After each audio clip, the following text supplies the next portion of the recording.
salam budi luhur. Video ini aku buat untuk tugas digital diplomasi. Sebelum itu, aku lagi menuju ke Australia Embassy yang ada di Jakarta. Nah, nanti kalau kalian udah lihat tanda patrolin ini, kalian belok kiri, lurus terus, kalian sampai deh.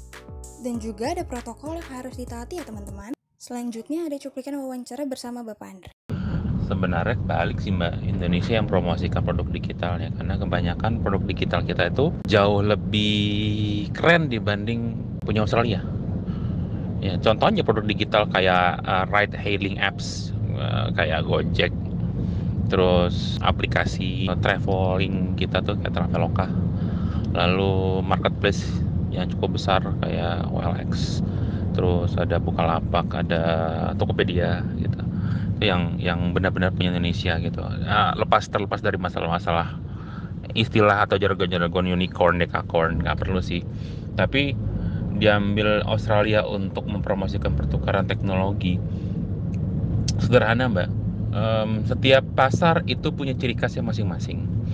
Kalau Australia mau memasarkan produk digital yang mau tidak mau harus menyesuaikan. Jadi harus punya produk digital yang bisa menjembatani antara budaya digitalnya Australia dengan budaya digital Indonesia.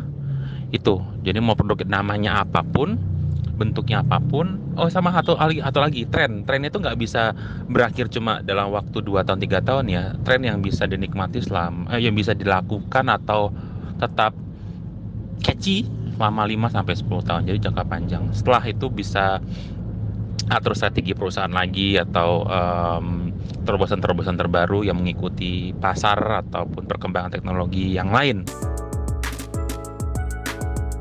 Oh, cukup hangat. Kenapa saya bilang cukup hangat? Karena adanya kerjasama latihan dan pertukaran perwira maupun bintara dan utama ya. Jadi ada latihan bersama, latihan perang bersama, exercise namanya. Ada Ausindo, Australia Indonesia Military Exercise.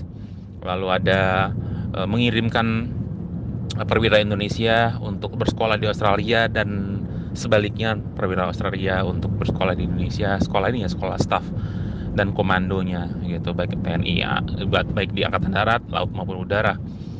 Nah, terlebih lagi kerjasama ini dihubungkan dengan AUKUS, dihubungkan dengan imigran gelap dan seterusnya ya. Jadinya terasa banget gitu.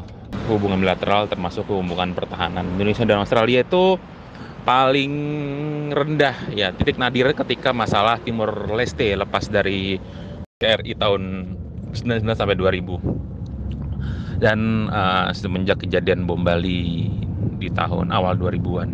Setelah itu aman-aman saja. Mungkin AUKUS agak memanas karena tapi masalah lebih ke masalah politik dibanding masalah militer.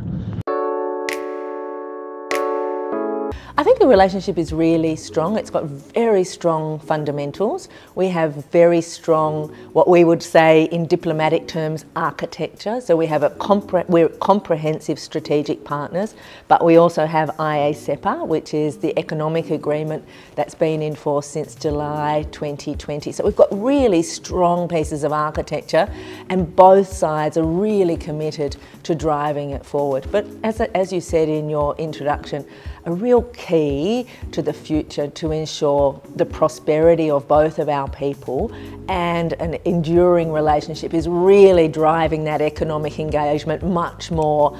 And I think, as I said, both leaders are very committed to that.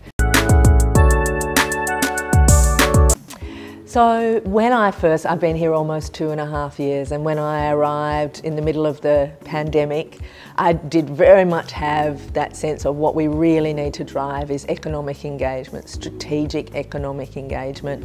It was pretty tough during the pandemic. You know, people couldn't move, but the moment the borders were reopened, we have just seen this incredible excitement in both Indonesia and Australia about making the most of IA-CEPA. Actually, how do we drive that? How can we achieve things? So I hope that in the next couple of years we just continue to see that increased interest in investment, the increased interest in strategic engagement. And I should say, as part of that, that builds also greater people-to-people links and relationships between our two people, which is fundamental to the relationship going forward and fundamental to prosperity in Indonesia and prosperity in Australia. Yang bisa kita simpulkan dari video ini adalah bila dikutip dari jawaban Bapak Andre, teknologi digital Indonesia justru satu langkah di depan Australia. Dan setiap pasar punya ciri khasnya sendiri, dengan kata lain Australia harus punya produk digital yang menjembatani budaya digital Australia dan Indonesia. Dan hubungan Indonesia dengan Australia dalam bidang pertahanan cukup hangat karena kerjasama dan juga latihan perang bersama seperti AUSINDO atau Aussie Indonesia Military Exercise. Terakhir, yang bisa disimpulkan dari Penny Williams mengatakan bahwa hubungan bilateral Indonesia dan Australia sangat kuat karena memiliki fundamental yang kuat.